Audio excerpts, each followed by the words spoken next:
superb delivery that came in, that jacked back into Akshar Patel. Bharat और बांग्लादेश के बीच में खेला गया था एक ऐसा वनडे मैच जिस मैच में बांग्लादेशी गेंदबाजों ने भारतीय टीम की बैटिंग लाइनअप को पूरी तरह से हिला करके रख दिया था।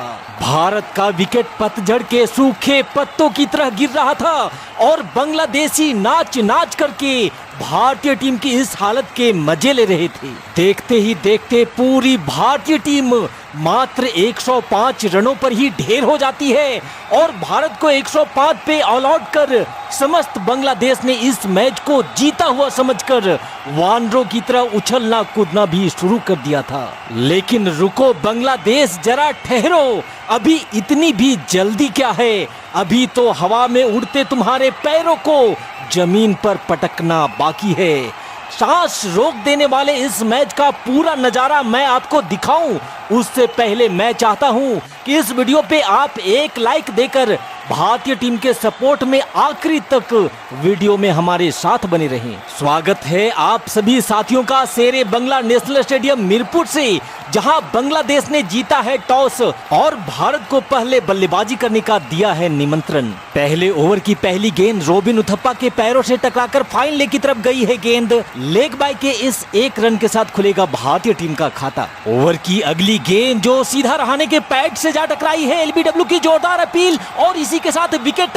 अजिंक्य रहाणे बिना खाता खोले वापस लौटेंगे पवेलियन और मात्र एक रन पे भारत को पहला झटका लगता हुआ। फिलहाल पारी का चौथा ओवर जारी है, जिसकी तीसरी गेंद को उथप्पा ने कलाइयों के सहारे बड़ी ही खूबसूरती के साथ फाइन लेग की तरफ मोड़ दिया है। पहला चौका भारतीय पारी का उथप्पा के बल्ले से आता हुआ। उथप्पा एक बार फिर से तैयार हैं, सामना करेंगे तास्किन अहमद की अगली गेंद का, जिसे उथप्पा ने इस बार पॉइंट की दिशा से निकाल दिया है। गेंद गैप में है, मिल जाएगा एक और चौका।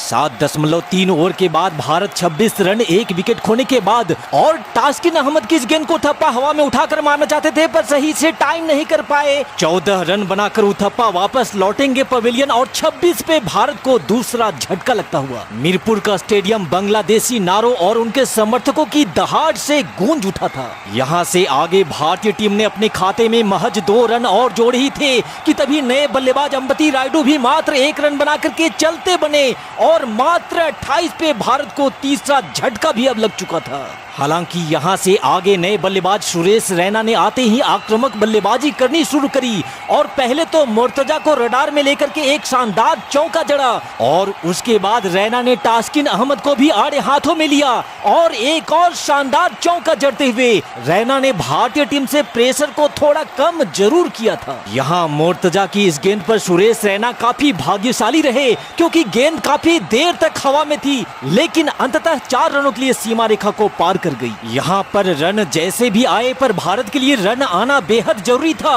और इसी बीच सुरेश रैना एक और तेज सिंगल चुराने के प्रयास में रन आउट होने से बाल बाल बच जाते हैं। मीरपुर का ये मैदान भारतीय बल्लेबाजों के लिए काल बना हुआ था और इसी बीच तास्किन अहमद ने पुजारा को भी 11 रनों पर आउट कर मात्र 55 के स्कोर पर ही भारत को चौथा झटका भी दे दिया। यहाँ से आगे पारी के 17वें ओवर में रिद्धिमान साहा ने जैसे तैसे करके एक चौका तो जरूर लगाया, लेकिन फिर उसी ओवर में अगली ही गेंद पर रिद्धिमान साहा भी 5 रनों की पारी खेल आउट हो जाते हैं और मात्र 65 के स्कोर पर आधी भारतीय टीम अब ड्रेसिंग रूम की शोभा बढ़ा रही थी। कोई भी भारतीय बल्लेबाज यहां टिक नहीं पा रहा था। एकमात्र खिलाड़ी सुरेश रैना ही थे जो अच्छी बल्लेबाजी कर रहे थे, लेकिन 17वें ओवर की आखिरी गेंद पर सुरेश रैना भी रन आउट हो जाते हैं और 17 ओवर की समाप्ति के बाद अब भारतीय टीम के बोर्ड पर स्कोर थे 66 पे 6। फिर शुरू होता है पारी का 18वां ओवर, जिसकी पहली ही गेंद पर अक्षर पटेल ने जोरदार प्रहार किया और 4 रनों के साथ अपना खाता खोला और फिर उसी ओवर में अक्षर पटेल ने इस बार ऑफ साइड में एक और जबरदस्त चौका लगाते हुए भारतीय टीम की वापसी की पूरी कोशिश में लगे हुए थे। लेकिन आज तो नसीब में कुछ और ही लिखा था। 18वें ओवर की 5वीं बॉल पर अक्षर पटेल भी आउट हो जाते हैं और मात्र 75 पे अब भारत 7वां विकेट भी गंवा चुका था। यहाँ 75 से 81 के स्कोर तक आते आते भारत अपना 8वां विकेट भी गंवा देता है। भारतीय बल्लेबाजों के साथ यहाँ क्या हो रहा था ये किसी को कुछ समझ में नहीं आ रहा था। अब तो भारतीय फैंस बस यही उम्मीद कर रहे थे कि किसी तरह भारत का स्कोर बस 100 रनों को पार कर जाए, लेकिन ऐसा होने का चांस यहाँ कम ही दिख रहा था, क्योंकि 86 के स्कोर पर अमित मिश्रा के रूप में अब भारतीय टीम अपना 9वां विकेट भी गंवा चुकी थी। अब भारतीय टीम का आखिरी विकेट मैदान पर था। सामने थे उमेश यादव, जिन्होंने बॉलर के सर के ऊपर से डाउन द ग्राउंड एक कमाल का चौका जड़कर भारत के स्कोर को 92 रनों तक पहुंचा दिया। पारी के 25वें ओवर में अल अमीन एक घातक बाउंसर उमेश यादव को मारता है, लेकिन उमेश यादव ने बड़ी ही सूझबूझ के साथ कीपर के ऊपर से भेज दिया गेंद को एक और चौके के लिए। और फिर ओवर की आखिरी गेंद पर उमेश यादव ने किया एक और जोरदार प्रहार और गेंद को भेज दिया 6 रनों के लिए सीमा रेखा के पार। इस छक्के के साथ अब भारत का स्कोर 100 रनों को पार करता हुआ 104 रनों तक का पहुंचा था। लेकिन फिर 26वें ओवर की तीसरी बॉल पर उमेश यादव भी आउट हो जाते हैं और इस तरह से पूरी भारतीय टीम मात्र 105 रनों पर ही सिमट जाती है। मीरपुर के स्टेडियम पर जगह जगह पर लहराते बांग्लादेशी झंडे और बांग्लादेशी खिलाड़ियों का एटीट्यूड ये बता रहा था कि बांग्लादेश बड़ी ही आसानी से इस रन को चेज कर मैच जीत जाने वाला है। लेकिन तब बांग्लादेश को कहां पता था कि उनका पाला बाप से नहीं बल्कि दादा से पड़ा था। बांग्लादेश की बल्लेबाजी शुरू होती है और पहले ओवर की पहली गेंद पर ही चौका लगाकर मानो बांग्लादेश ये दिखाना चाह रहा था कि वो लोग इस मैच को 15-20 ओवर में ही खत्म कर देंगे। लेकिन अगली ही गेंद पर मोहित शर्मा ने तमीम इकबाल को विकेट के पीछे कैच करवा ख्वाब में डूबे बांग्लादेशियों को सपने से जगा दिया।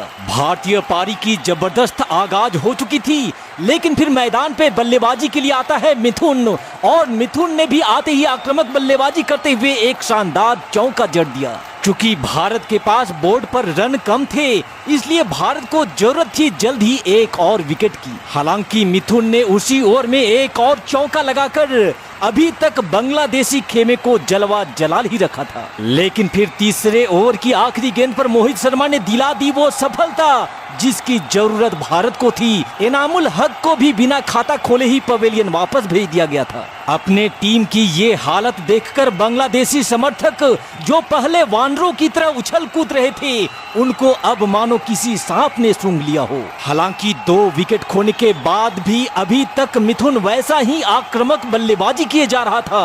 उमेश यादव की गति का इस्तेमाल करते हुए मिथुन ने बैक टू बैक 2 चौके जड़ डाले थे। दूसरी छोर पर मिथुन का साथ दे रहा मुशफिकुर, जो पहले तो संभल कर बल्लेबाजी कर रहा था, लेकिन शायद अब उसे भी मैच जल्दी खत्म करने की जल्दबाजी हो गई थी। यहाँ पारी के 9वें ओवर में मिथुन ने एक और बार गेंद को सीमा रेखा के बाहर भेजा और 4 और महत्वपूर्ण रन बांग्लादेश के खाते में जोड़ दिए। बांग्लादेश के ये दोनों बल्लेबाज बड़ी ही बेरहमी से भारतीय गेंदबाजों को पीटे जा रहे थे।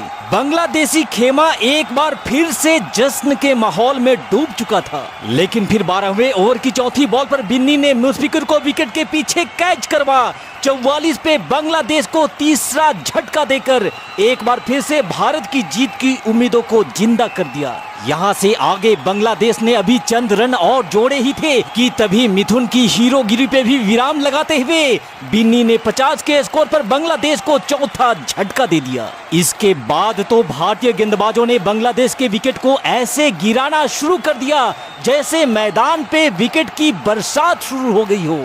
15वें ओवर की पहली ही गेंद पर मोहित शर्मा ने साकिबुल हसन को भी आउट कर बांग्लादेश की कमर को ही तोड़ डाला था। और फिर अपने उसी ओवर में मोहित शर्मा ने डाली कमाल की एक और गेंद और इस बार जियाउर रहमान की पारी को भी टाटा बाय बाय बोल दिया गया था।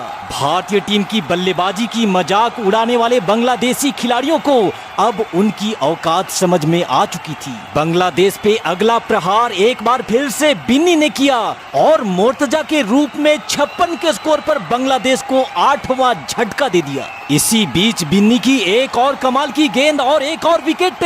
क्या कमाल की गेंदबाजी करी है बिन्नी ने।